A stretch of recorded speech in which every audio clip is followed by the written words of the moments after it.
이번 시간은 서유기 제56회 처음 시작하겠습니다.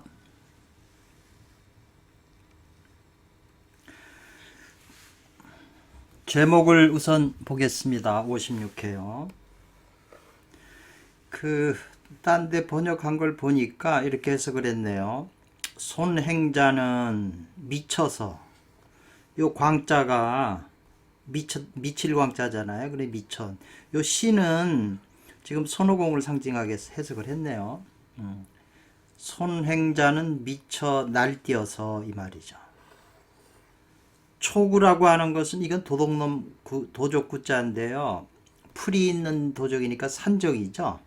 산적 떼거지들을 벌할주 때려 죽이고 이 말이죠. 그리고 삼장법사는 요 도를 갖다가 삼장법사를 상징했네요. 미혹에 빠져서 이 말이네요. 손오공이 그냥 그 사람들을 막 때려 죽이니까 도적이라고, 그러니까 아주 화가 나서 시몬인 손오공을 추방하다, 쫓아내다. 내용이 그거네요. 56회서부터는 이제 새로운 지금 여정을 또 가는 거니까. 예.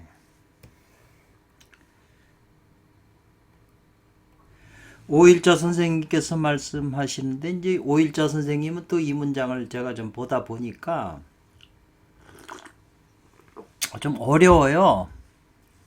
예, 그래서 참 이 정확하게 번역도 조금 어렵고 이제 그런데, 하여튼 뭐 기본적인 그 해석을 보시고 여러분도 깊이 생각하셔야 될 것 같아요. 저도 제 생각을 이제 이렇게 펼칠 테니까 제 생각이 꼭 맞다고 보진 마시고, 예, 그 원문에 충실하셔서 깊이 생각해 주시면 좋겠네요.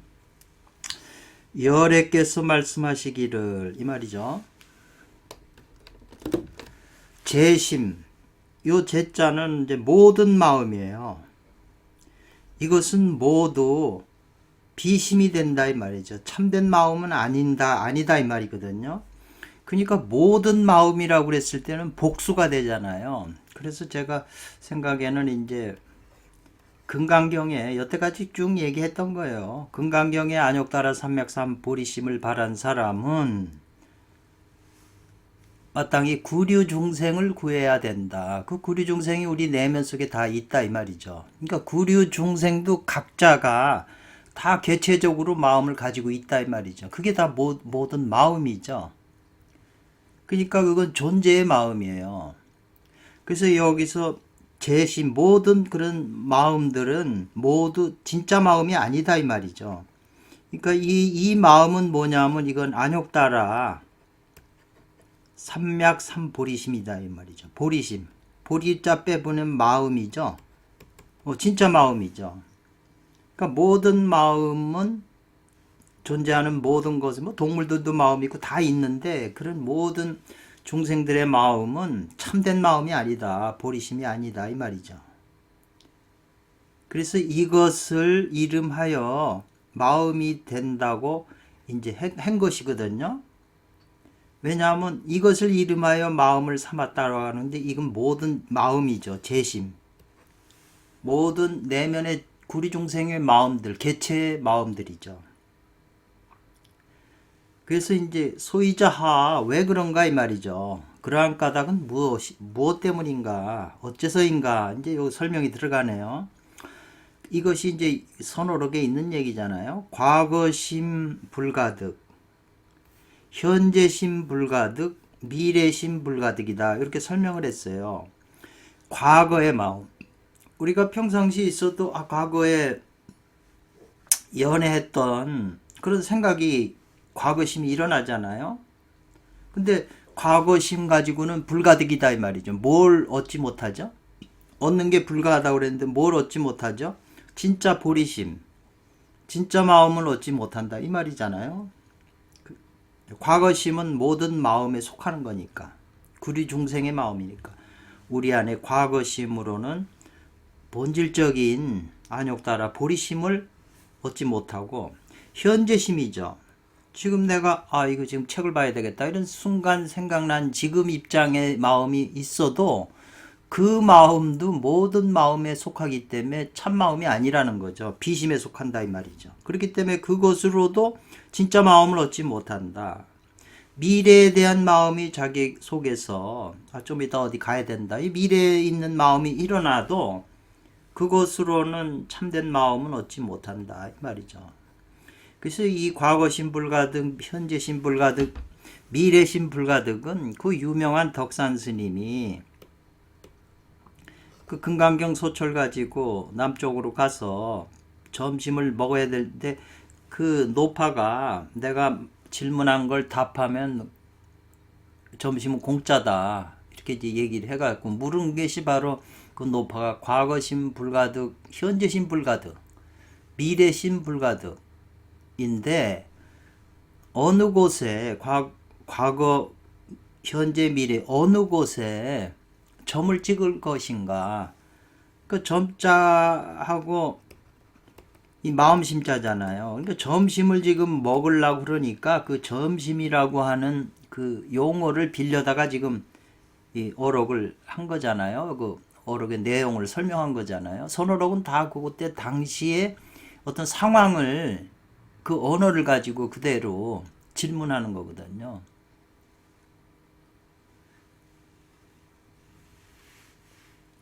그래서 덕산 스님이 답도 못한 거죠.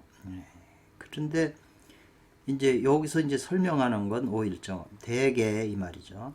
심체는 공공하여 심의 바탕 본체 체는 그러니까 이게 진짜 이거는 모든 마음에 속한 게 아니죠. 근원의 마음 심체는 비고 비어서 이 말이죠. 물물이 불물물 이렇게 설명을 했어요.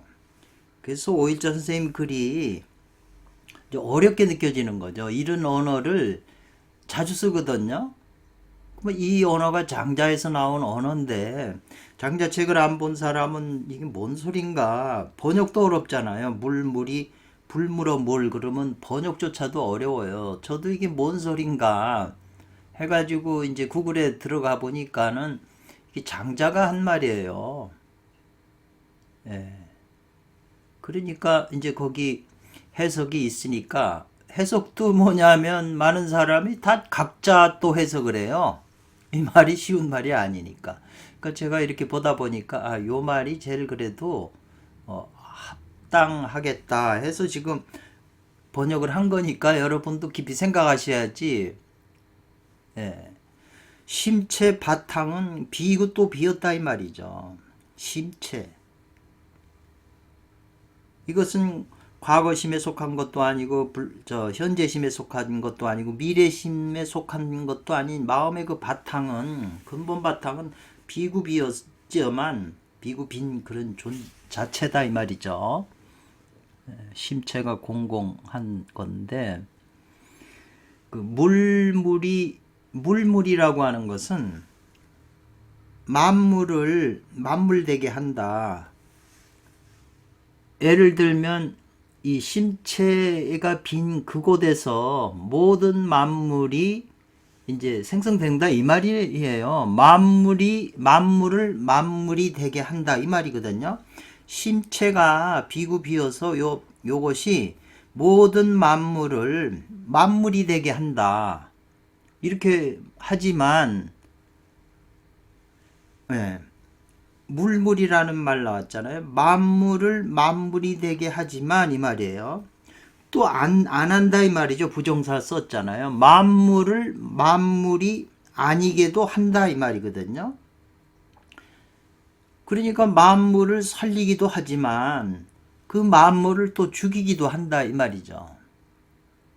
그냥 보통 음부경에 천생천살 도질이 그랬거든요. 하늘은 살리기도 하고 또 죽이기도 한다. 그게 도의 진리다. 도의 이치다. 이렇게 표현했는데 지금 비슷하잖아요. 만물을 만물이 되게 존재하게 하지만 또 만물을 다 파괴시킨다 이 말이죠. 그러니까 만물이 다 생로병사, 인간이면 생로병사, 생주의멸 뭐 이런 식으로 다 변화한다는 거죠. 자성이 있어갖고 변하지 않는 게 아니라 다 변하게 한다 이 말이죠. 본체 자체도 심체가 그냥 만물을 만물되게 생기기만 하지 그 만물이 그냥 고정된 게 아니잖아요. 또 만물도 또 변천을 하는 거니까 그렇게 하게 한다는 거죠. 심체 공공. 마음 바탕이 그렇게 한다는 거예요. 만물도 창조하기도 하고 유지시키기도 하고 다 또 파괴시키기도 한다 이 말이죠. 인도식으로 얘기하면. 그래서 이 심체는 안과 밖으로 다 텅 비어서 안도 없고 밖에도 없다. 내외가 없다 이 말이죠. 이원성을 벗어났다 이 말이죠. 근원인 무극이다 이렇게 설명할 수 있네요. 그리고 확연대공한다. 이 확연이란 말도 달마대사가 표현한 거죠. 벽암록 일칙에서 성스러운 진리는 어떤 것이 성스러운 진리입니까? 그러니까 그 성스럽다는 질문에 확연해서 무성, 성스러운 거 없다 이 말이잖아요. 확연해서 성스러운 게 없다. 여기는 지금 확연하여 대공이라고 그랬네요. 개인적인 그것이 아니로 공공적으로 전체적으로 공공의 입장에서 작용한다 이 말이잖아요. 확연이라고 하는 것은 그 번역이 좀 그런데 텅 비어 있는 상태, 예. 어떤 형체가 있는 그게 아니라 요 심체 바탕을 얘기하네요. 확연해서 대공이다 이 말이죠. 그렇기 때문에 그 심체의 바탕은 모든 만물에 그걸 다 받아들이지도 않고 또 따라가지도 않는다 그랬어요. 요 표현이 이제 왜냐하면 요 따라갈 숫자는 주역의 택례숫계 이게 숫자가 택례숫계의 숫자잖아요. 그러니까 이 글이 나올 때 한문에 이런 주역의 그 이름이 나오면 택례수 이렇게 딱 떠올라야 돼요. 뭐 지금 이 문장하고 뭐 특별히 이 관계에도 좀 있겠죠. 택례수라고 하는 건 따라간다는 뜻인데 지금 심체 바탕의 그 근본은 만물을 따라가지 않는다. 만물을 따라가지 않는다는 게 지금 저도 만물의 하나에 속해 있잖아요. 그러면 내가 나쁜에서 나쁜 짓을 하려고 막 그러면 이 본체가 밀어주냐 이 말이죠. 힘을 따라가냐 이 말이죠. 작용을 하죠. 나쁜 마음도 심체 바탕이 없으면 나쁜 마음을 낼 수가 없잖아요. 원동력이니까. 그게 이제 삼일신고에 진성은 무선악인데 심은 유선악이 있다고 그랬죠. 마음에는 저 성품에 의지해서 심의성 유선악이라고 그랬어요. 이건 기억을 해둬야 돼요. 마음은 삼텐 성품에 의지해서 선과 악이 있다. 요거 기억을 해둬야 돼요. 그러니까 선한 마음을 내거나 악한 마음을 내거나 분노하거나 이래 해도 악한 걸 해도 그 바탕에 이 마음이 그렇게 해도 이 마음은 성에 의지해서 그 나쁜 마음을 낼 수가 있는 거지 성에 의지하지 않으면 마음은 힘이 없다는 거죠. 악한 걸 할 수도 없다는 거죠. 마음은 성품에 의지해서 굉장히 중요해요. 그렇기 때문에 저번에도 말씀드렸지만 육조단경의 수행법의 핵심이 그 나오죠. 육조현흥대사께서 나는 선정과 지혜를 논하는 것이 아니라 오직 견성법만 말할 뿐이다 이랬거든요. 성품을 보는 법. 그러니까는 우리 마음에서 나쁜 생각이나 좋은 생각이나 좋은 감정, 나쁜 감정 이런 것이 일어날 때 그대로 성을 보는 거죠. 왜냐하면 그 나쁜 마음 속에 성이 있으니까. 그런데 보통 악한 마음이나 분노 이런 것들은 다 감정을 동반해서 우리가 감정에 끄달려 간다 이 말이죠. 그러니까는 감정에 끄달려서 나쁜 마음을 내지만 이 본체는 거기에 따라가지 않는다 이 말이죠. 그렇다고 해서 또 뭘 받아들이지도 않아요. 나쁜 거를 갖다가 이 본체 심체가 허공한 근본 바탕 그게 그냥 아무 힘이 없으면 그냥 나쁜 마음을 집어넣으면 나쁜 걸 영향을 받을 텐데 그 자체는 우주의 원동력이기 때문에 일체 인간의 나쁜 마음 이런데 영향을 안 받는다는 거죠. 알기는 다 알아도 영향을 받아서 심체가 변하지 않는다는 거죠. 우리 중생처럼 본체가 그렇게 어리석어지지 않는다는 거죠. 그러니까 요 받아들일 영이나 불수도 잘 이해해야 될 것 같아요. 저는 이제 제가 기본적인 제 입장에서 말씀드리는 거라 여러분은 또 다른 입장에서 얼마든지 또 해석할 수가 있죠.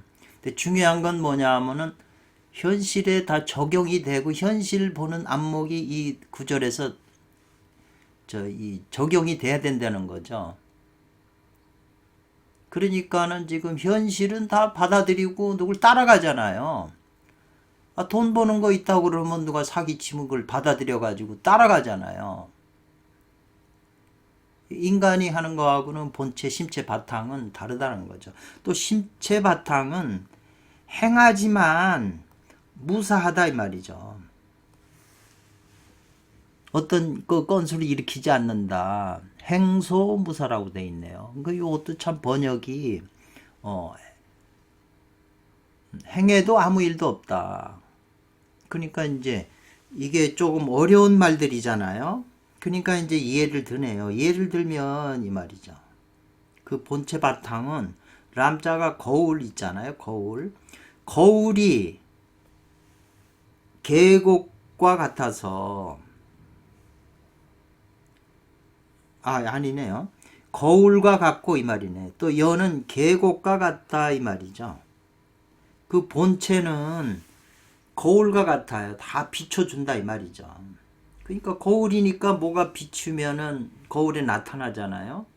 그렇다고 그 밖에 비춘 것이 사라지면 또 거울에는 없잖아요. 본래 바탕으로 돌아가잖아요.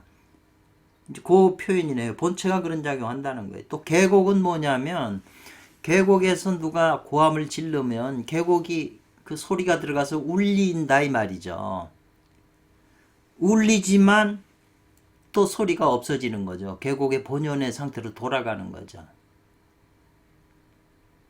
예를 들면 허공이 눈도 오고 비도 오고 바람도 불지만 그 바람의 영향을 받아서 계속 그냥 24시간 바람 부는 게 아니잖아요. 이제 그걸 잘 이해하셔야 되겠네요. 지금 이 본체, 심체 바탕의 그 특성을 얘기해 주는 거예요. 그 특성이 이 만물, 모든 마음, 참된 마음이 아닌 모든 마음에 작용하는 걸 지금 설명해 주는 거거든요. 본체가 이런 구리중생 사는 3개의 작용을 미치는데 어떤 식으로 작용을 미치냐 이 말이죠. 예를 들면 요새 그 본래 면목, 본체를 알았다고 하는 사람이 많잖아요. 그럼 본체가 자기 안에서 딴 사람은 작용하는데 못 느끼는데 자신은 느낀다 이 말이죠. 그럼 그게 자신 안에서 뭔 일을 하고 그게 내 안에서 자꾸 그 더 확실해지는 과정 중에서 바깥으로 이 사람의 어떤 인격이나 어떤 행동이나 뭐가 나타나야 되잖아요. 화를 내던 것도 이제 그 본체의 영향을 받아서 본체의 영향을 받는 거죠. 자기 안에 본체가 느껴지니까 본체의 영향을 받는 거죠.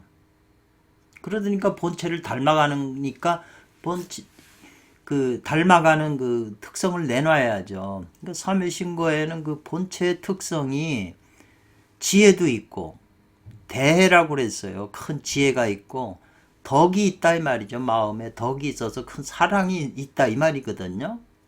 그리고 큰 력, 힘이 있다는 거예요. 파워가. 그러니까 그런 존재가 자기 안에서 자꾸 작용함으로써 자기가 느끼고 작용함으로써 그 지혜와 덕과 힘이 일반인하고는 다른 게 드러나야 되잖아요. 그래야 논리가 맞죠. 근데 뭐 그걸 알았다고 그래도 아무 특성이 없어요. 그냥 이런 게 있다고 왜 모르냐. 있는데 왜 모르냐만 얘기만 한다면 그건 모르는 사람하고 똑같은 거죠. 체를 알면은 이 만물알과 작용하는 자기하고 작용하는 내 안에 그런 존재가 있는데 이 사람이 변화하지 안 변화하겠어요? 생각이고 뭐고 다 그 영향을 받아서 진여 본체의 영향을 받아서 본체가 멍청해서 무지한 거라면 우리도 알아봐야 뭐 무지밖에 더 돼요. 그렇지만 그 승조 스님이 그 반야라고 하는 것은 무지하지만 그 자체로는 스스로 봐도 아무것도 모르는 것 같지만 모르는 게 없다는 거예요. 다 안다는 거예요. 무지하기 때문에 다 안다는 거예요. 그래서 저도 유튜브 읽어보면서 그 젊은 층들이고 그 상당히 이제 숫자도 많아지고 그 몽지 선생님 같은 경우에도 그 많은 이제 그 보살들이 가서 공부하고 막 그러더라고요. 유튜브에 보니까. 물론 운이 좋으니까 이제 그렇게도 되지만 근데 그 좀 아쉬운 게 그런 부분이에요. 뭐 우버거사님이라든가 기타 등등의 그런 스타일을 설명하는 분들 그 강의를 들어보면 불교에 대한 거 뭐 선호록도 강의하고 뭐 유명한 경도 육조단경 뭐 신심묘 이렇게 강의하시는데 또 부산의 김태환 선생님도 이분들이 뭔가 체득은 한 거예요. 그렇지만 그 체득했다는 게 그 체득한 걸 가지고 이제 불교 그런 걸 강의하는데 들어보면 불교의 그 언어나 이런 해석이 아닌 것 같아요. 뭐 아니라기보다는 예를 들면은 그 우리가 화살을 쏘잖아요. 그러면 화살판 둥그런 그 화살 관역판이 있는데 거기에 맨 가운데가 10점, 9점, 8점, 7점 이렇게 나오잖아요. 그러면 하다 7점 이하 6점이 없고 6점을 쐈다면 그 허공에다 쏜 거니까 관역판에 안 맞는 거죠. 최소한 관역판에라도 6점이라도 7점이라도 맞으면 이건 이치가 있는 거죠. 물론 3점이라도 이치가 없는 건 아니에요. 그러나 그거 가지고는 이제 못 미치기 때문에 7점, 8점의 그 해석이 나와야 되거든요. 깨쳤으면. 그 경전 해석이 제가 볼 때는 만족스럽질 않아요. 그래서 지금 이제 여기 오일자 선생님도 깨치신 분이라 지금 설명을 하고 계시잖아요. 본체의 특성 이런 것이다고. 자기 얘기를 하시는 거죠. 행해도 행한 일이 없다는 거죠. 행한 바가 없다는 거죠. 그래서 거울과 같아요. 그 심체 바탕이. 그리고 계곡과 같다. 뭐 이런 표현이잖아요. 그래서 사물이 다가오면 순응한다 이 말이죠. 따라서 응해줘요. 그 묘한 말이에요. 이게 말은 쉬운 것 같은데 이게 굉장히 깊은 거예요. 아까 제가 얘기한 과거심 불가득이잖아요. 내가 지금 순간 과거의 생각을 하고 있다. 그러면은 과거의 마음에 그 만났던 생각이나 영상이나 그 여자의 그 이름이나 뭐 이런 걸로 하면 과거심으로 지금 빠져들어가는 거니까 그럼 과거심으로 흘러가기 때문에 대도의 바탕인 본체의 마음을 하고는 얻을 수가 없다 이 말이죠. 관계가 없다 이 말이에요. 본체의 마음이 작용해서 자기가 과거심을 생각을 하고 본체의 마음이 진성이 작용해서 현재심도 지금 작용하고 미래심조차도 본체인 그 마음이 개입 안 해주면 순응한다고 그랬잖아요. 몰래 내가 화내는 걸 생각하거나 과거심을 생각하면 응해준다고 순응해 주긴 한다 이 말이잖아요. 그러니까 지금 이 과거심 불가득, 현재심 불가득, 미래심 불가득 했지만 말을 뒤집어 보면 육조해능 대사처럼 과거심을 통해서 식심견성해. 과거심도 마음이잖아요. 그게 선악의 마음이든지 그 마음이 흘러갈 때 지가 돌이켜서 본성을 본다 이 말이죠. 그러면 과거심을 통해서 본성을 얻을 수 있잖아요. 진짜 마음을. 현재심 마음에서 끄달려가는 게 아니라 현재심 마음에 작용하는 그 본성을 자기가 깨칠 수 있잖아요. 미래심이 일어났을 때 거기 끄달려가지 않고 미래심이 일어나는 순간 자기가 거기에 미래심에 작용하는 그 마음 바탕에 마음에서 작용하는 인심에서 작용하는 그 속에 있는 본성을 본다 이 말이죠. 심체 바탕을 볼 수가 있다는 거죠.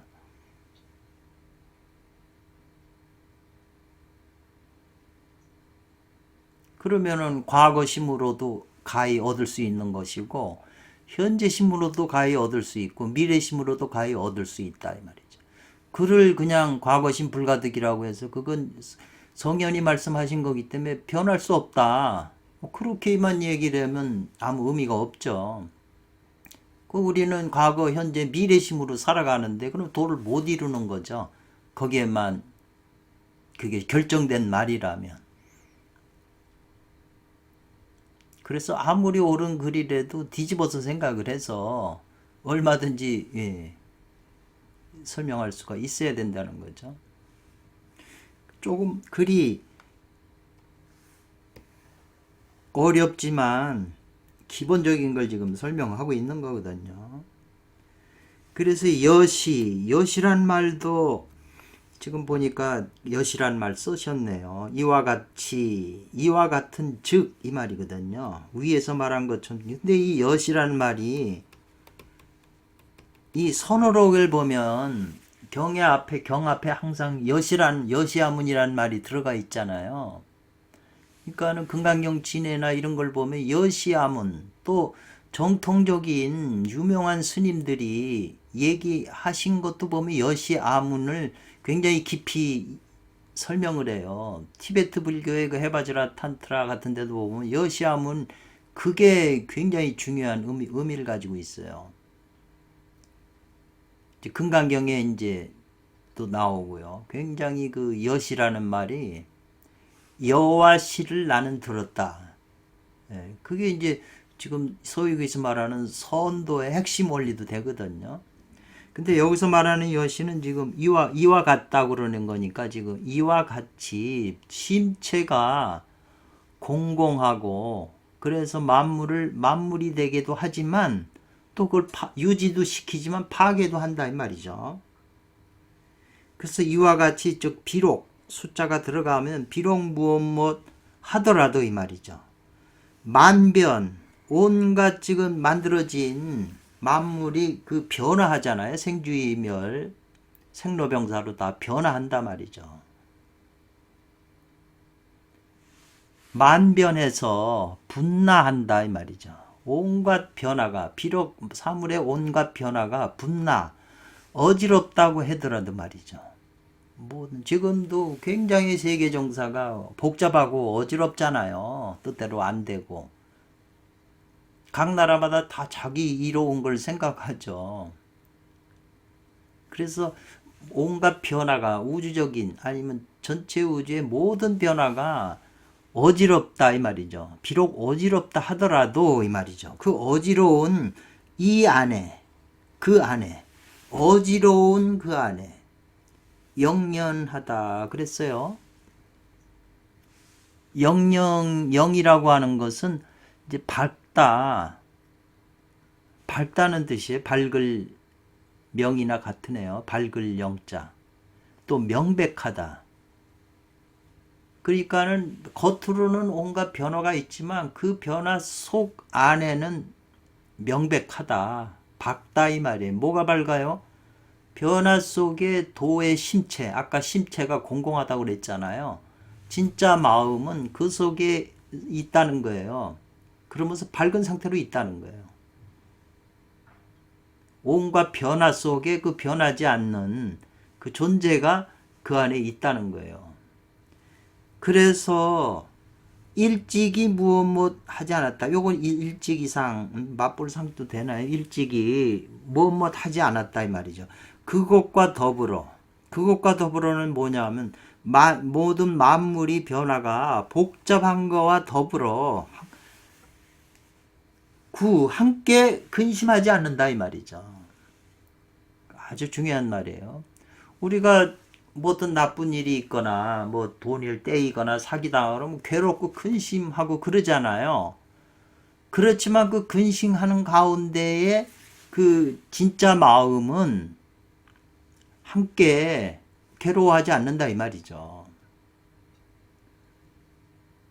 그 진짜 마음 재심이라고 그랬잖아요. 모든 마음에 속한 그 가짜 마음만이 괴로운 거지 그 안에 있는 참된 마음은 같이 더불어 있지만 함께 괴로워하지 않는다 이 말이죠. 근심하거나. 적연해서 이 말이죠. 이것도 이제 적연부동, 가미수통 이런 말이 있잖아요. 주역의 계사전에 나오는 말이죠. 적연부동하여 가미수통한다 이 말이죠. 그래서 그 본체 참마음은 적연하여 고요한 상태로 있어가지고 일찍이 말이죠. 안 한다 이 말이죠. 뭐를? 그 사물, 만물과 더불어 함께 치달려가지 않는다 이 말이죠. 그 마음, 본래 마음은 거기서 항상 고요한 상태로 있다 이 말이죠. 적연하다 이 말이죠. 굉장히 이 오일자 선생님이 깊이 터득하셨기 때문에 이런 문장이 나오는 거죠. 그러니까 그 문장을 보고 그 사람이 지금 어느 정도 이해할 수 있냐 이런 걸 우리가 알 수가 있다는 거죠. 선에 있는 공안이나 어록 같은 걸 그 사람이 어떻게 이해했느냐 그 얘기해 주면 그 사람이 지금 그 점수가 나와요. 그 사람의 관점, 선어록을 하나 푸는 거 보면 이 사람은 다 그런 논리로 풀기 때문에 그게 그 사람 수준을 알 수가 있어요. 그렇기 때문에 선어록을 표방한 조계종도 스님들이 그렇게 많지만 유명한 스님이라도 그 어록에 있는 내용을 자기 견해를 거의 얘기 안 해요. 얘기했다고 그래도 더욱 더 수수께끼 같은 얘기로 하는 거죠. 왜? 진짜 자기 견해를 우리한테 알려주면 실력이 딱 나오거든요. 그러니까 얘기를 안 하는 거예요. 몰라서. 근데 얘기하면 모르는 걸 드러내기 때문에 신도가 안 따라가죠. 그냥 신비스럽게 얘기를 해야 이제 결국은 다 이렇게 최면 거는 것이고 눈먼 스승이 눈먼 신도를 끌고 가는 격이 돼버리거든요. 저는 그렇게 이제 이해가 되네요. 그러니까 곧 이것이 편이라는 것 곧 이것이 진짜 마음이다 이 말이죠. 진짜 마음은 영연하고 적연하다 이 말이죠. 근데 가짜 마음은 온갖 변화에 어지러운 상태로 흔들리고 또 일찍이 그냥 또 치달려 간다 이 말이죠. 인심은. 진짜 도의 마음은 그렇지 않다는 거죠. 그 글이 좀 어려워요. 이 오일자 선생님 글이. 이제 오원자 선생님은 이제 어떤 말씀하셨는지는 모르겠지만 오원자 선생님은 어렵게 쓰질 않아요. 어려운 말도 깊이 있게 쓰시고 쉽게 쓰시고 그 글에서 감로 같은 느낌이 들어요. 전 그렇게 이제 느꼈거든요.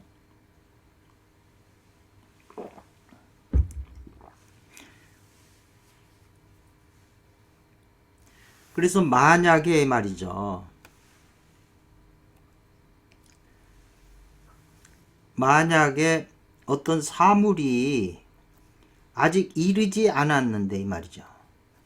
이르지 않았다면 말이죠. 만약이라는 조건을 붙였네요. 만약에 사물이 아직 이르지 않았는데 다가오지 않는데 뭐가 있다 이 말이죠. 그 사물을 받아들이려는 마음이 있다 이 말이잖아요. 사물이 아직 이르지 않았는데도 그 사물을 받아들이는 마음이 있다.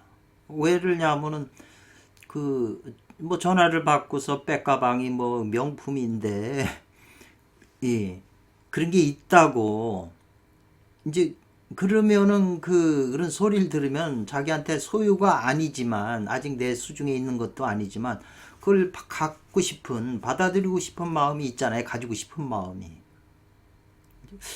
일단 그렇게 또 사물이 이미 이르면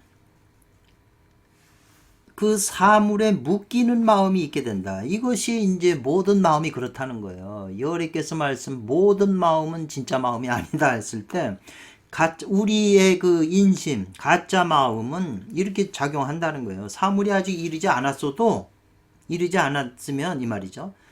않았는데도 이미 받아들이는 가지고 싶은 마음이 있는 것이고 사물이 이미 이르게 되면 이제 그 사물에 대해 집착이 생겨서 그런 묶이는 마음이 있게 된다는 거죠. 아니 새로 좋은 차가 나왔으면 그게 아직 자기 소유가 되지 않았어도 이제 그거를 가지고 싶은 마음이 생기잖아요. 자기 차보다 좋으니까. 그리고 그걸 자기가 소유해서 사물이 자기한테 이르게 되면 그 사물이 너무 좋기 때문에 거기에 애정이 끌린다 이 말이죠. 마음이 묶여버리죠. 그 자기 자식을 하나 낳으면은 자식한테 마음이 묶이잖아요. 아주 우리가 누구나 다 지금 느끼는 마음을 지금 설명하는 거예요. 사물이 이미 사라지면 가버리면 또 뭐가 있냐면 그 사물을 따라가고 싶은 마음이 있다 이 말이네요. 뭐 한정판으로 가방을 싸게 파는데 자기가 이제 늦어서 그 사물이 이미 이제 없어졌어요. 다 팔려서. 그렇지만 그 마음 속에는 그 사물을 따르고 싶은, 가지고 싶은 마음이 있다는 거죠. 그래서 이것이 곧 뭐냐? 지금 앞에서 말한, 처음에 말한 열애께서 말씀하신 바, 모든 마음은 모두 이것이 참 마음이 아니다.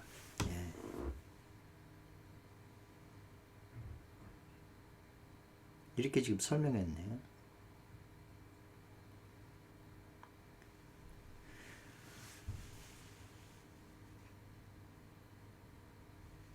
비심, 해심 그랬네요. 이게 나오네요. 이 비심을 요거는 이제 아니다인데요. 마음이 요 말이죠. 마음을 해치는 것이 아니다 이 말이네요. 왜냐하면 지금 이 마음이라고 하는 건 지금 우리가 쓰고 있는 일반적인 마음이에요. 여러께서 말하는 모든 마음이죠. 진짜 마음이 아니다 이 말이죠. 보리심이 아닌 인심은, 그 인심은 인심을 해치지 않는다 이렇게 설명을 했네요. 그 언뜻 생각에 제가 볼 때는 그런 말이 이제 언뜻 느껴지네요. 그 성경에 예수님께서 기적을 행해서 사람들의 이 안에 있는 마귀를 쫓아내셨잖아요. 그러니까는 랍비나 이런 사람들이 예수 보고 그 안에 귀신, 마귀, 대왕이 있는 게 아닌가. 뭐 이제 그런 말을 하니까 예수께서 귀신이 귀신을 해치질 않는다. 같은 편이기 때문에. 귀신들끼리 서로 싸우면 귀신국이 멸망하니까 그런 비슷한 말을 쓴 일화가 있거든요. 그러니까 우리 마음 속에도 이런 모든 마음, 열애께서 말하는 이 모든 마음들이 각 마음을 해치는 것이 아니다. 마음이 마음을 해치는 것이 아니다. 요거는 하여튼 저는 지금 그렇게 해석을 했는데 한번 생각을 해보세요. 굉장히 깊은 논리를 설명한 것이니까. 이 티끌이 쌓여서 이 말이죠. 육진이라고 하는, 육진이 바로 지금 진짜 마음을 가리고 있는 먼지잖아요. 티끌이 쌓여서 거울이 어두워진다 이 말이죠. 아까 진짜 마음은 거울과 같고 계곡과 같다고 그랬잖아요. 그런데 그 거울이, 진짜 마음이 그 거울 앞에 비추는 그 부분이 먼지가 쌓여가지고 이 말이죠. 거울 밝은 기능이 어두워진다 이 말이잖아요. 그래가지고 그 거울에 또 뭐냐면 이 더러운 것이 막혀서 이 말이죠. 이 더러울 구자가 막힐 옹자네요. 네, 막으롱, 그런 게 막아가지고 계곡이 막힌다는 거죠. 계곡이. 그러면 계곡이 막히면 소리 지르면 응의 반사로 메아리가 막힌다 이 말이죠. 막힐 질이니까. 지금 거울과 계곡이 본래 마음, 심체를 설명한 건데 그 심체 본래 마음에 육진의 그 먼지가 쌓여가지고 거울이 어두워지고 그 계곡처럼 탁 통해져 있는 데가 다 막아버렸으니까 울리지 않는다는 거죠. 마음이 계곡과 같잖아요. 거울과 같고. 그러니까 마음이, 사람이 오면 그대로 마음이 빛이 반사해서 알아져야 되는데 마음이 거울이 그냥 먼지가 쌓였으니까 사물을 제대로 못 비추니까 밝게 진실을 보질 못하는 것이고, 마음이 계곡과 같다 이 말이죠. 근데 그 계곡의 그 마음에 있는 구멍들을 다 막아버리니까 그게 막힌다 이 말이죠. 그러니까 울리질 못하는 거죠. 마음이 반응을 못하는 거죠. 그 도의는 뭐냐? 마음의 거울에 티끌이 없는 거죠. 그 오물, 그 육진의 그런 티끌들이 다 깨끗이 씻어져서 또 마음속에 막혀 있는 오물이 다 막아난 거다. 제거된 사람이 이 마음이 닦아진 거죠.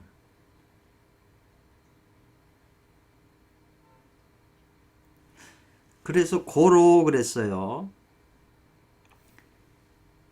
유심하면 그랬어요. 이 마음이라고 하는 건 모든 마음에 속하는 인심이고 지금 잘못된 마음이잖아요.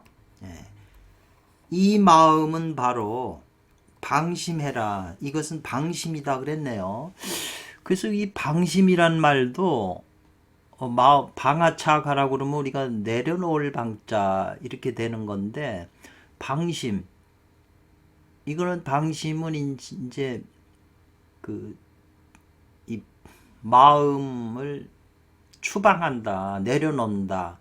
만약 자기 안에 모든 마음에 속하는 인심, 지금 잘못된 마음이 있으면 이건 그 마음을 내려놔라 이 말인가 보죠. 마음이 있으니까 무심이 돼야 되는데, 방심은 마음을 내려놓고 그 마음을 그 안에 있는 그런 분노의 마음이나 뭐 이 나쁜 생각이나 뭐 이런 건 다 내려놔라. 그런 게 이제 방심해버리고, 만약에 무심에 있는 무심이라고 그러면 바야흐로 그 무심의 마음은 수신 거두라 이 말이네요. 거두라, 수심하라 이랬네. 마음을 거둬라 이 말이야. 무심인 마음은 거두라. 이건 이제 예를 들면은 부처님이 계신데 어떤 사람이 왔는데 이 사람이 벌써 무심의 경지에 있는 사람이라면 제자로 거두고, 방심인 제멋대로인 사람, 지 멋대로 하는 사람은 거두면 안 되죠. 예. 그건 방심하라. 그 마음을, 그 제멋대로 있는 마음을 내려놓게 해야죠. 그러니까 수행에서는 그 유심, 그 잘못된 마음이 있으면 그 마음은 내려놓고, 무심의 상태에 있는 마음이면 그 마음은 거두라 이렇게 지금 설명했는데, 저도 여기서 명확하게 지금 이제 이 수심이라고 하는 거는 이제 굉장히 이제 중요한 거거든요.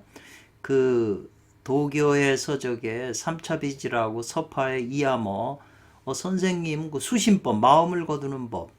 그러니까 이 수심이라고 하는 그것은 이 불교에서는 섭심이 계라고 그랬잖아요. 마음을 이끌어서 포섭하는 것이 계다. 그래서 그런 마음을 자꾸 하게 되면, 수행하게 되면 그 마음이 고요해진다. 계로 인해서 마음이 고요해지고, 그 정으로 인해서 지혜가 생긴다. 계정의 산물학이거든요. 그러니까 지금 이 섭심이라는 게 수심이나 같은 거죠. 무심이면 바야흐로 비로소 수심한다. 이게 이제 지금 보니까 이제 조금 더 와닿는 게 뭐냐면, 이게 이제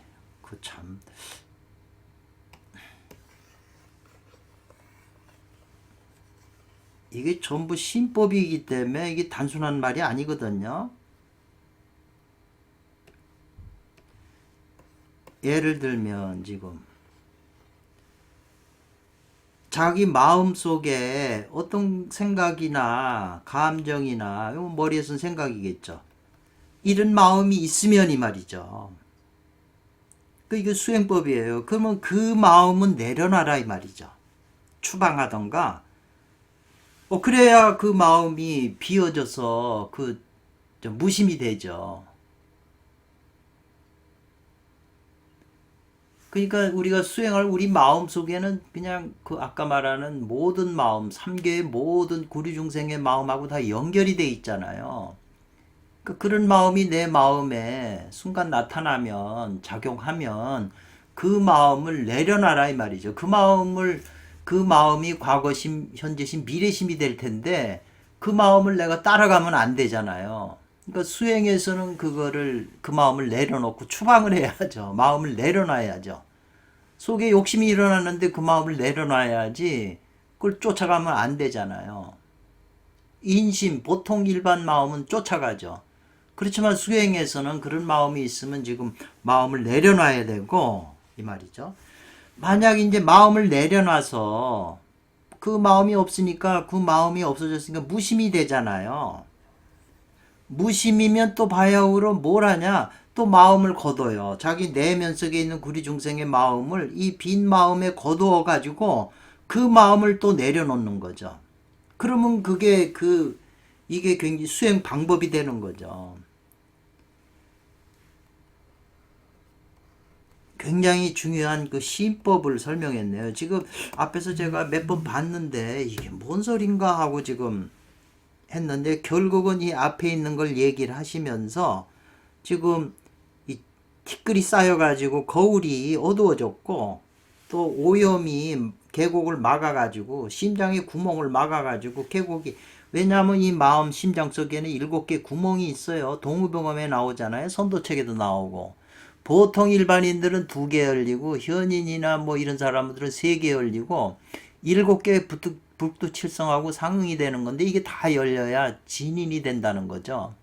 그래서 그 내용도라고 하는 저 사람 모양의 인체에도 각서가동 파관광 그랬어요. 그 심장 부분에 7개 구멍이 있는데 조그만 동자가 끈을 가지고 그 구멍을 뚫어요. 그러니까는 성경에 뭐냐면 너희의 마음이 돌로 그렇게 굳어져 있다는 거죠. 돌로 굳어진 심장을 버리고 고기처럼 부드러운 심장을 가져라 이 말이잖아요. 지금 마음속에 그 계곡을 막고 있는 그 더러운 그것을 지금 제거를 해야 되잖아요. 그래서 유심이면 방심하고 무심이면 바야흐로 수심하라 이것이 또 뭔 생각이 나냐면 도덕경 1장에 그 말이지 관무욕이면 뭐 유욕이면 뭘하고 무욕이면 뭘하고 하는 말이 있잖아요. 도덕경에. 그거하고 지금 같은 말이네. 지금 보니까 수행 방법이에요. 우리 마음속에 생각이나 마음속에 감정이나 생각이 일어나면 그 마음을 내가 내려놔야죠. 그냥 그대로 놓으면 그게 계속 작용할 테니까. 그래야 내려놔야 자꾸 마음을 비우죠.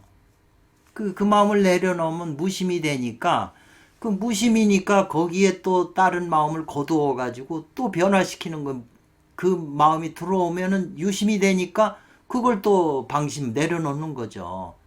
그래야 수행이 되는 거죠. 그래서 그게 극도로 이루어지면 자기 안에 있는 삼계 중생이 전부 도하고 합일되는 거죠. 나하고도 합일되고.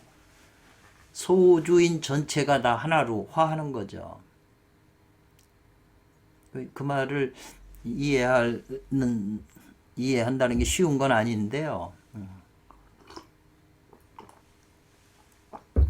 저도 지금 이해가 안 됐던 게 지금 이렇게 제가 사주가 상관이 용신이다 보니까 이렇게 말을 하다 보면은 자꾸 알아지는 게 있어요.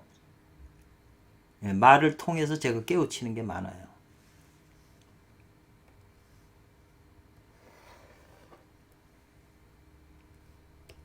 지금 이 나오는 말들이 좀 어려워요. 그래서 이게 깊이 이렇게 생각을 하고 또 자기 수행하고 빈주어 가지고 빗대 가지고 이해를 해야지 이런 말을 이거를 뭐 어떻게 이해하겠어요.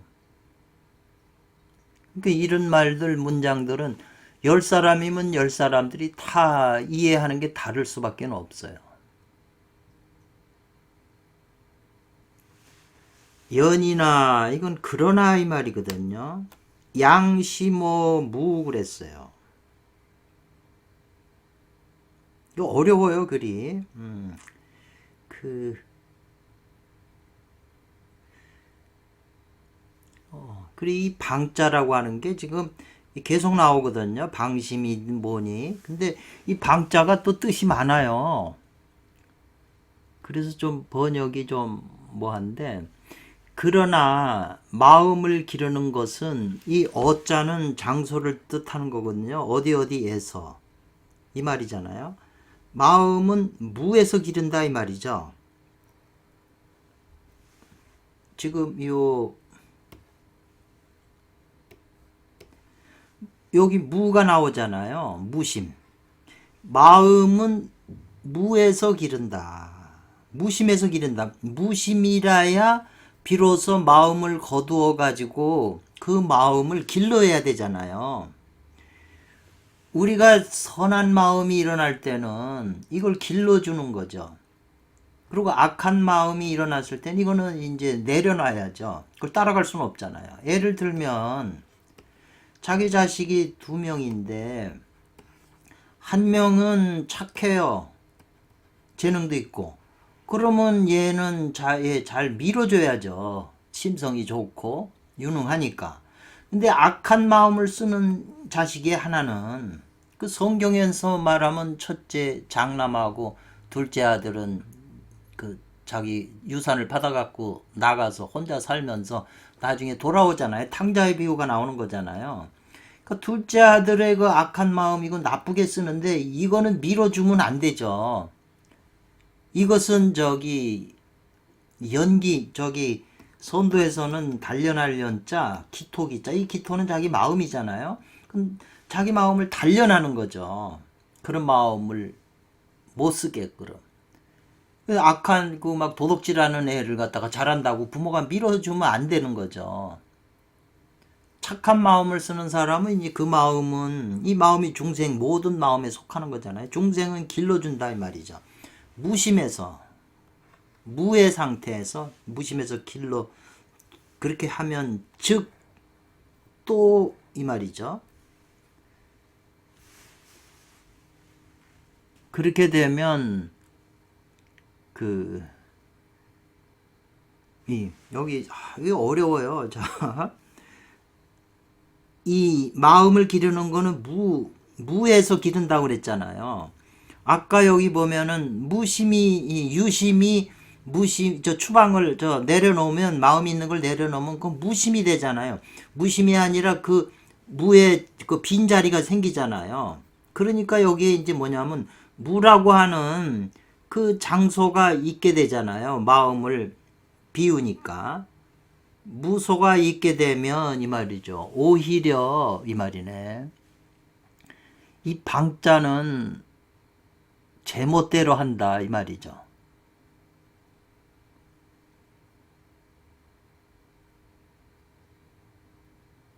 그러니까는 그 마음을 무에서 길러야 되지만 무소가 있으면 오히려 이게 그 방하게 된다 이 말이죠. 그 마음이 제멋대로 막 움직인다 이 말이죠. 활동한다는 거죠. 나쁜 마음이 내 마음 속에 그 빈 장소에 들어와 가지고 제멋대로 한다 이 말이죠. 우리 잠재의식 70, 80에 있는 그 마음이 우리 마음 속에 그 육의식 속에 비어있으니까 들어오잖아요.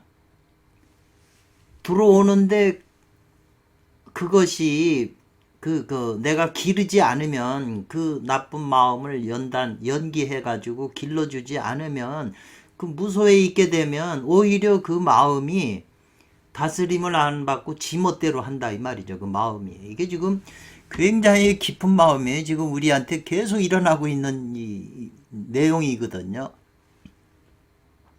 그러니까 5일차 선생님의 글에 참 존경할 만한 글들이에요. 이게 기쁜 걸 갖다가 이렇게 표현했으니까 어렵죠.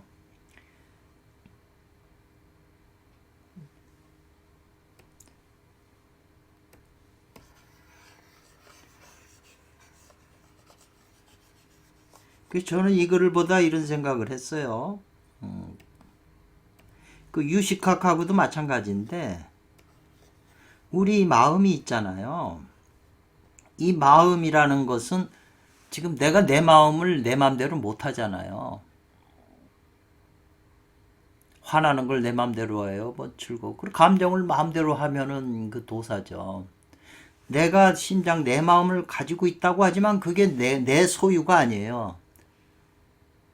내가 관리해야 도를 통하는 건데 이 마음이라고 하는 하나에 그 하나에 다가 붙어 있잖아요. 구류중생의 마음. 이 심장 하나에 내 마음 하나에 심장에 모든 구류중생의 심장하고 다 연결이 돼 있어요. 그래서 우리가 이제 빙산이라는 게 있잖아요. 이렇게 북극에 빙산은 있으면 이 위에 튀어나오는 게 지금 우리의 이제 그 의근이 되겠네요. 근데 요 튀어나온 빙산하고 그 밑에 있는 얼음 덩어리는 더 크잖아요. 이게 잠재의식 70, 80이 되잖아요. 그러니까는 내가 요 육의식을 다스려야, 이 마음이 지금 다스려야만 이게 비어지면 자기 6, 70, 80에 있는 중생들이 또 일로 올라온다 이 말이죠. 빈대로.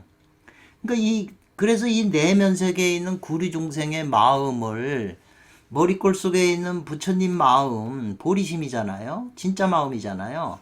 그 마음으로 닮아가야 되는데 이 심장의 이 마음을 비워야 되잖아요. 비워야 자기 70, 80에 있는 잠재된 마음들이 이 빈대로 와요. 여기 공식처럼 그 도교의 그 노자님이 쓴 청정경이라는 글이 있어요. 요게 이제 중요한 말이에요. 청정경에 뭐라고 했냐면 이 한 마음이 청정해지면 자기 마음이 청정해지면 천지가 모두 다 이 청정한 마음으로 온다 이렇게 돼 있어요. 다 돌아온다고 그랬어요. 그러니까 천지가 돌아오면 천지 안에 있는 모든 만물 사람도 다 돌아온다는 거잖아요. 우리가 수행을 해서 마음을 밝아지게 자꾸 비우게 되면 허심이나 비운다 이 말이죠. 그러면 자기 내면 속에 있는 모든 중생들이 이리로 다가와요. 우리나라가 요새 한류 뭐 이렇게 하니까 전 세계 사람들이 다 오고 싶어 하는 것처럼 이 마음이 비어지고 밝아지면 이 내면 세계에 있는 구류 중생들이 다 다가와요. 당연히. 그리고 구류 중생은 전부 내 마음으로 나타나서 자기를 표현하고 싶어 해요. 세상도 다 그렇잖아요. 다 권력력을 가지고 하고 또 유명한 배우가 싶고 탤런트가 됐고 가수가 돼서 나타나고 싶은 거잖아요. 그냥 혼자 열심히 해도 결국 나타나고 싶어 하는 것이 뭐냐면 모든 내면의 중생도 이 마음 바탕에 나타나야 자기를 표현할 수가 있어요. 바깥으로. 그래서 우리가 대통령이나 내각도 자꾸 바뀌잖아요. 그럼 지금은 윤 대통령의 그 마음으로 지배하고 있는 거예요. 한국을. 주체 세력이 돼서. 우리 마음도 마찬가지죠. 똑같은 원리예요. 그래서 그 무소에 있으면서 이 말이죠. 무소의 그 마음이 모든 마음이 있으면서 오히려 방탕하다 지멋대로 하게 되면 그 마음이 다스려지질 않고 방하면 이 말이에요. 굉장히 깊으네요. 그러면은 우리의 성품이 어두워지고 생명 에너지가 요동한다 이 말이죠. 명이. 그래서 죽음으로 달려간다 이 말이죠. 달아난다. 달려간다. 달려갈 추자네요. 그렇기 때문에 이 방자 해석이 여러 가지 뜻이 있는데 이게 문장 구조를 보고 해석을 해야 되겠네요. 이걸 내려놓는 거라고 그러면은 해석이 안 되죠. 제멋대로 방종한다면 그러면 성품이 혼란해지고 명이 요동한다. 이런 글자가 나왔을 때 이거를 방자를 안 좋게 해석하면 안 되죠. 그래서 죽음으로 달려간다 이 말이죠. 우리가. 그렇기 때문에 마음이라고 하는 것은 심지 소위 그런 까닭에 죽음의 근처라고 그래서 뿌리가 된다 이 말이죠. 뿌리와 꼭지가 된다. 이 마음이라고 하는 거. 어떤 마음이요? 재심. 모든 마음이라고 이제 앞에서 설명한 걸 지금 계속 이끌고 내려오는 거예요. 이 마음이라고 표현을 했지만 그 구리 중생이 가지고 있는 마음이에요. 마음이라는 게 생각뿐인가요? 어떤 우리 눈에 육안에는 안 보이지만 영적인 눈으로 볼 수 있는 영혼들의 그 몸뚱아리가 있고 남자 여자 뭐 다 있는 거잖아요. 근데 그 내면에 있는 구리 중생들이 다 윤회하면서 죽고 살고 하면서 다 병 들어서 죽고 암에 죽고 뭐고 다 병에 들어서 죽잖아요. 그러니까 그 내면에 있는 중생들이 모두 독이 있어요. 병이 있고. 그러니까 그런 병이나 독기를 가지고 나한테 들어오잖아요. 내 의식 속에 들어오잖아요. 그럼 고통을 당하는 거죠. 무속하는 분들이 그런 영들이 조상이고 뭐고 영들이 자기 속에 들어와서 하면 그 조상이 정말 부처님이라고 그러면 행복하죠. 근데 그 조상들이 다 한이 맺히고 죽은 그 조상들이 들어와서 그 도끼를 나한테 주니까 내가 괴롭잖아요. 우리가 이런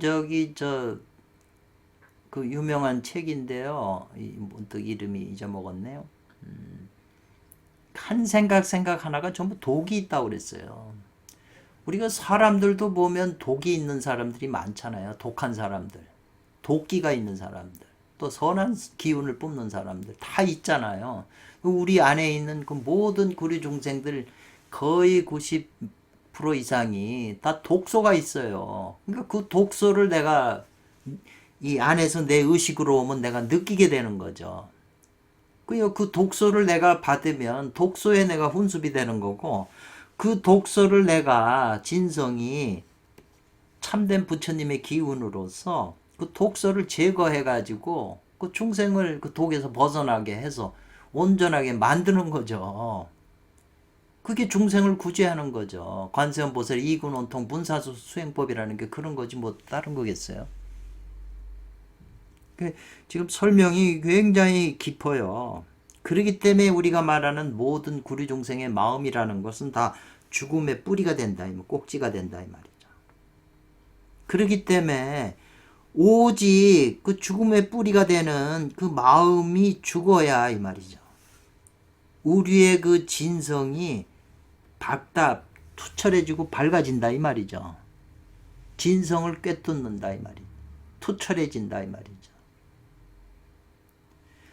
그렇기 때문에 앞에서는 제멋대로 하면 그렇게 되지만 그 제멋대로 하는 마음을 다 죽여버리면 다시 이 성이 혼매진 게 투철해지고 밝아지고 그렇게 성이 투철해지고 밝아지면 이 명이 요동하는 게 아니라 명이 안정된다 말이죠.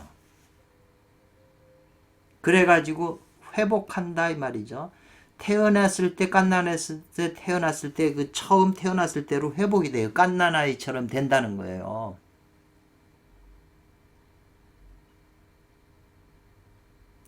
그렇기 때문에 오직 그 마음을 죽이는 건데 성경에 보면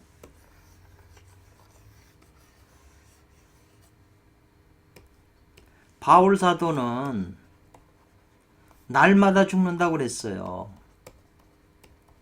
나는 날마다 죽는다. 매일 죽는다 그랬어요. 그 여기 그 죽는 거하고 뭐가 다르겠어요? 옛날에 이렇게 보면 저도 이 마음이 어느 부분이 죽는 걸 느껴요. 이 마음에서. 전체가 죽는 게 아니라 부분이 죽는 느낌을 갖는다고요. 그러니까 이게 성철하고 명정, 성과 명이 철정해진다는 것은 마음이 죽음으로써 그렇다는 거죠. 왜냐하면 지금 우리가 가지고 있는 이 마음이라고 하는 거는 지금 이게 마귀가 이 그 교감유력에 보면 사탈인심에 뱀이 사람의 마음을 뺏어가지고 지 맘대로 하기 때문에 인간이 뱀의 자식이라고. 그 예수님이 나와가지고 독사의 자식들이라고 그러잖아요. 대뜸. 그 독사가 마음을 독사가 지배하고 있는 거죠. 그렇기 때문에 그 독사를 죽여야 되잖아요. 그 마음을 죽여야죠. 예. 그러니까 성경에는 항상 이래 보면 생선을 달라, 물고기를 달라고 그랬는데 하나님한테 뱀을 주겠느냐, 독사를 주겠냐 이런 말이 있잖아요. 뱀하고 물고기가 쌍으로 있어요. 그 유럽에 가면 그 돌로 다 이렇게 새겨놓은 데도 다 물고기와 뱀 이런 게 있거든요. 굉장히 이제 중요한 내용이죠. 그래서 동양에도 잉어가 뱀이 되는 거하고 어변성룡하고 뱀이 용이 되는 것은 달라요. 그래서 장생하는 결은, 오래 사는 결은, 왜냐하면 성과 명이 다 좋아지는 거니까 힘쓰는 데 있다, 힘쓸 못자잖아요. 마음을 죽이는 것에 힘쓰는 데 있다 이 말이죠. 자기 마음을 죽이는데. 이 마음 속에요, 이 그 나쁜 마음들이 화내는데 화를 거저낼 수 있어요? 에너지가 필요하죠. 화내는데도 에너지가 필요한 거잖아요. 내면 세계의 마음 속에 감정이나 마음 속에 어떤 그 느낌이나 이런 것들이 일어날 때 에너지를 써요. 어디 있는 에너지요? 단전에 있는 에너지를 갖다 쓴다고요. 그렇기 때문에 마음속에 어떤 부분을 자기가 점령하게 되고 그 마음속에 있는 중생을 죽이면 그놈이 쓰던 에너지, 단전에 있는 에너지가 내 것이 되어 본성의 것이 돼버려요. 뺏어버리는 거죠. 그러니까 전쟁할 때 보면은 상대방 땅에 쳐들어가서 상대방 적국을 죽인 병사들의 무기를 빼앗잖아요. 그 병사가 가지고 있는 힘이 무기에 있는데 그 무기를 뺏어서 내 것으로 삼잖아요. 하다못해 포로도 또 내 편으로 만들잖아요. 똑같은 논리가 지금 이 안에서 일어나고 있는 거죠. 바울 사도께서도 우리의 싸움은 세속적인 뭐 이 나라 저 나라 전쟁이 아니고 자기 내면 세계의 영적인 전쟁이라고 그랬잖아요. 지금 이것도 똑같은 얘기예요. 그렇기 때문에 이 무심이 되는 이 무심이 나오네요. 지금 무심이라야 비로소 마음을 거둘 수 있다고 그랬잖아요. 이게 사람 마음이 무심되는 비어있는 곳이 있어야 그 무심되는 것이 있어야 그 70, 80에 있는 그 중생들을 욕계 색계의 중생들을 거둘 수 있어요. 그래서 변화시킬 수 있어요. 그래서 무심이 돼야 되는데 무심이 될 수 있는 결은 어디에 있느냐, 어디에 힘쓰는 데 있냐면은 그 마음을 죽이는 데 있단 말이에요. 마음을 죽여야 무심이 된다 이 말이죠. 그러니까 무심지결은 오직 마음을 죽이는 데 힘쓰는 데 있다고 그랬을 때요 앞에 나오잖아요. 유심이면 여기 나오잖아요. 유심이 무심이 되려면 마음을 죽이는 데 있어야 되니까 이 마음을 추방하거나 내려놔야죠. 그걸 쓰면 안 되죠. 좀 똑같은 말이잖아요. 이 말하고. 그러면 마음을 죽이는 비결은 어디에 힘쓰는 거냐 이 말이죠. 요거는 만기라고 그랬네요. 만기 전려, 사려, 생각을 끊고 기틀을 잇는다는 말이 이제 많이 나왔어요. 그 만기라는 게 요 기틀을 잇는 건데 항상 요 기틀 기자도 뜻이 많아요. 그래서 제가 이제 목편을 찾아보니까 이 만기라고 하는 것은 그 기틀이라고 하는 것을 잊어먹는다고 하는 것은 뭐 어디 있냐 소멸해서 제거하는 데 있어요. 그 기교지심할 때 요 기틀 기자 썼네요. 사람이 기교를 부린다 이 말이죠. 뭐 의도적으로 상대방을 속이고 거짓말을 의도적으로 해요. 옛날에는 양심이 있어서 그렇게 못했는데 요새 정치하는 들은 거짓말을 그냥 태연하게 해요. 진짜처럼. 자기 목적을 위해서. 속세의 일이나 욕심을 잇는다 이렇게 설명을 했는데 요 기틀기자라고 하는 거는 조짐이나 아주 사물의 그 처음 일어나는 기틀기자거든요. 기미, 조짐. 자기 마음 속에 그 마음, 중생의 마음이 일어나는 그 기틀 일어날 때 그걸 알아채서 그거를 잊어먹게 해야 돼. 잊어먹어야 된다는 거죠. 그래야 그 기틀이 마음이 작용이 안 하죠. 그런데 그 기틀을 잊어먹는 그 비결은 어디 있냐면 기를 기르는데 힘써야 된대요. 기자가 나오잖아요. 양기 이게 나오네요. 아까는 여기는 양심이라고 그랬잖아요. 양기 기가 있어야 된다는 거죠. 기를 길러야 된다. 이 선천기겠죠. 이게 좋은 기죠. 그 기운으로. 그 마음만 갖고는 안 되는 거죠. 그리고 이 양기하는 그 비결은 어디 있냐? 어디에 힘쓰는 데 있냐 말이죠. 여기 나오네요.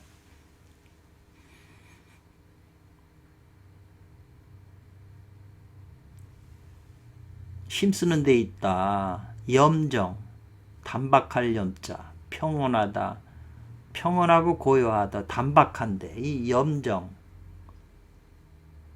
길을 기르는 것은 고요하고 단박한 마음으로서 안정된 상태를 유지해서 불광, 마음이 미치지 않게 하는데 힘써야 된다 이 말이네. 이 염정이라고 하는 말이 굉장히 고요할 정자가 났잖아요. 그러니까 주역의 곤쾌는 고요한 걸 위주로 하는 거죠. 그러니까는 곤쾌의 그 곤원이라고 하는 것은 리영정이잖아요.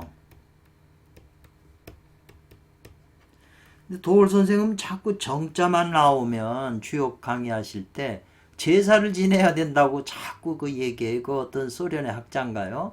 그 사람 말을 뭐 틀린 건 아닌데 제사 지내야 된다고 맨 제사 정자만 나오면 제사 지낸다고 하는 게 그게 안 하다요. 어떻게 그렇게 참 이제 주역 강의를 제가 도올 선생님 강의를 요새 듣고 실망을 하는데 딴 거는 참 강의를 잘 하시는데 이 주역이 과연 어렵긴 어려운 것보다 저런 천재성 있는 분들도 주역을 해석하는 거 보면은 저렇게 헤매고 있다 이런 생각이 들어요. 이 정은 고요하다는 그런 뜻이거든요. 고요한 상태에 동이 일어난다 이 말이죠. 우리가 고요한 상태로 들어가면 속에 있는 그 미세한 데서 작용하는 걸 알게 감지하게 돼 있어요. 나중에는 감지가 안 되니까 공부가 안 되는 거죠. 더 깊이 들어가서 이 색계 무색계 중생들의 그 마음이나 그 기운을 다 감지를 해야 되는데 그러려면 굉장히 고요한 상태로 들어가야 돼요. 자꾸. 그리고 고요함에 극치로 가야 되고 건캐는 건이잖아요. 건원 용구잖아요. 이거는 용육이고 이게 건원과 곤원이 주역 전체예요. 두 개의 기운이. 요거는 견굴령하되 무수하면 길하다 그랬잖아요. 굴령을 본다는 거 용이라고 하는 건 일양, 이양, 삼양, 사양, 오양, 육양이잖아요. 전체의 양기거든요. 용은 양의 기운이라고 그랬으니 양이라고 하는 건 동하는 거잖아요. 고는 고요한 거고. 그 정과 동 두 개뿐이에요. 문용을 보되 머리가 없음을 보면 무수하면 문용을 보되 머리가 없으면 길하다 그랬잖아요. 머리가 없다는 게 뭐예요? 그게 화두가 되기 때문에 아무도 또 그걸 해석을 못해요. 그러니까 우리 서유기처럼 이 선도의 성명상수 원리를 아는 사람만이 그게 이해가 되는 거지 다른 뭐 유교나 불교 이런 데서는 해석이 잘 안 되죠. 선어록에는 분명히 있어요.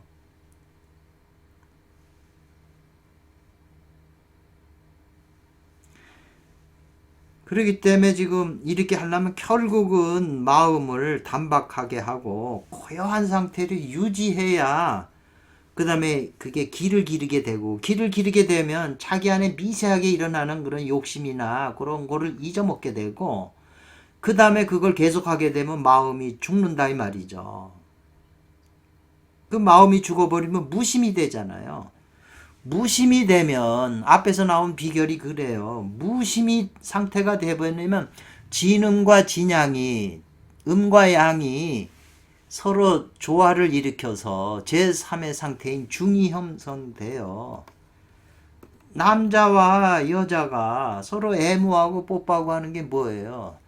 중간의 기운이 형성되잖아요. 남자 기운도 아니고 여자 기운도 아닌 제3의 기운이 형성이 되는데 음도 아니고 양도 아닌 게 되죠. 그러면은 우주의 근원인 선천기가 작용하게 돼 있어요. 그러니까 사람이 그 오르가즘도 느끼고 행복하지. 그런 오르가즘 느끼고 그 마음의 상태가 보약 아무리 비싼 거 먹는다고 해서 그런 느낌이 와요. 남자 여자가 서로 같이만 아무 말도 안 해도 같이 있어도 즐거운데 보약 먹는다고 해서 그 느낌이 오냐고요. 거기에는 선천기가 작용하기 때문에 그런 느낌이 온다 이 말이죠. 그러니까 현실에 지금 우리가 하고 있는 일, 그걸 잘 관찰하고 그 안에 깊은 뜻을 우리가 알아내야 수행에 그걸 적용할 수 있고, 누구한테 얘기를 해도 거절할 수가 없죠. 왜? 자기도 맨날 느끼는 건데 그걸 깊이 생각을 안 하는 거죠. 맨날 자기가 사용하고 있으면서도 모르는 거예요.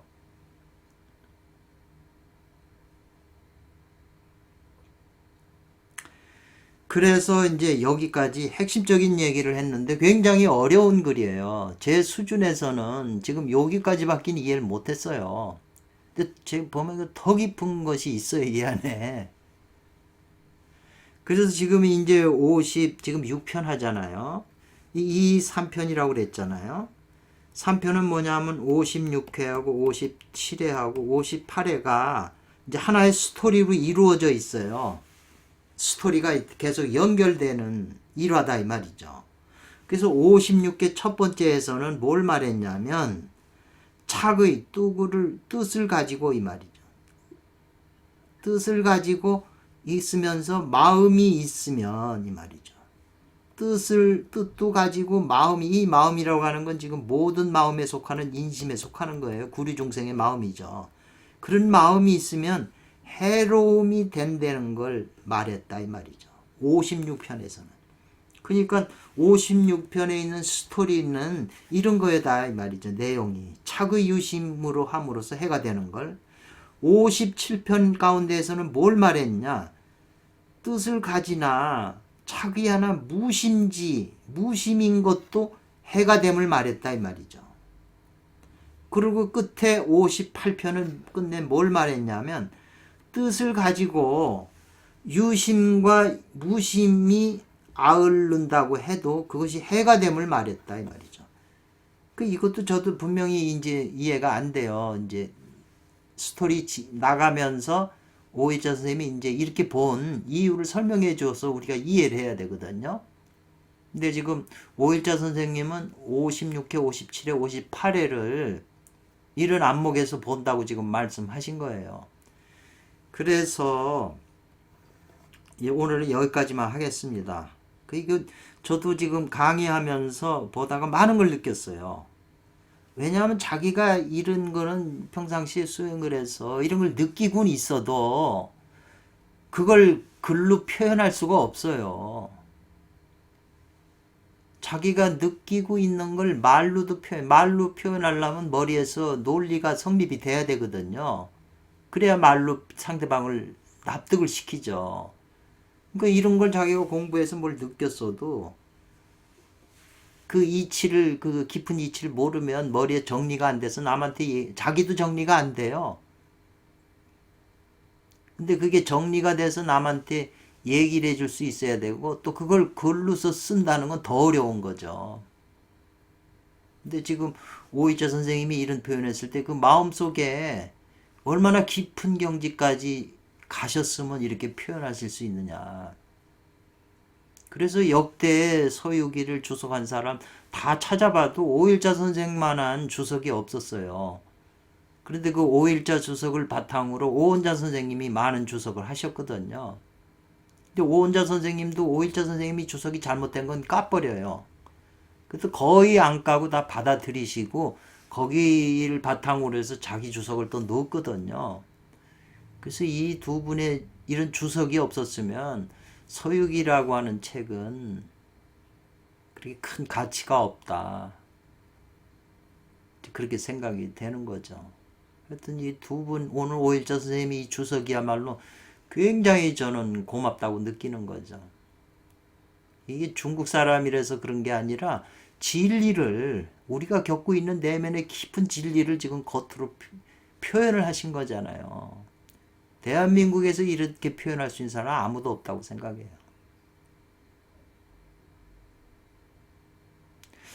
감사합니다. 또 다음 시간에 뵙겠습니다.